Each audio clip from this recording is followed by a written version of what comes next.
মহিষগুলো আমরা আমাদের খামারে পুষছি, ছোটো থেকে কিনে খামারে বড় করে এখানে নিয়ে আসছি গাবতলী হাটে।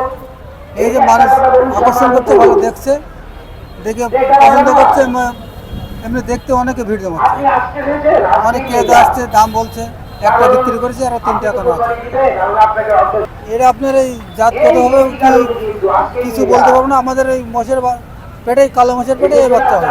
আপনার খ্যাড় খাই, তারপরে মটরের ভুসি খাই, মটর ভুসি, গমের ভুসি, ভুট্টার গুঁড়া আর পালিশ গুঁড়া। আমরা তো পালি আপনার এই প্রায় 15-20 বছর ধরে পালছি। এর বয়স 3 বছর। এটা কোনো অভিজ্ঞতা কি বলতে বোঝা, আমরা বাজার থেকে কিনে আমরা খামারে পালছি। ক্রেতারা মানে ভালো পছন্দ করছে, যে আসছে সে দেখছে ভালো বলছে। আপনি কত টাকা দাম চাচ্ছেন? আমি মানে 4টে মোষ 4 রকম, তো একটা 7 লাখ 8 লাখ চাইছি, আর একটা 4.5 লাখ, একটা 5,70,000, আর একটা 3,70,000 দাম চাইছি। কাস্টমারে তো দাম ওই একটা নিয়েছে, কাস্টমার যা দাম বলছে ওতে আমরা দেবো না। 2.5 লাখ 3 লাখ দাম বলছে। মেয়ে কাস্টমার এসেছিল একটা, এসে কি বলছে? এসে গোলাপি কালার একটা পছন্দ করেছিল, তারা 3 লাখ দাম বলেছে, আমি বললাম 5,70,000 হলে দেবো।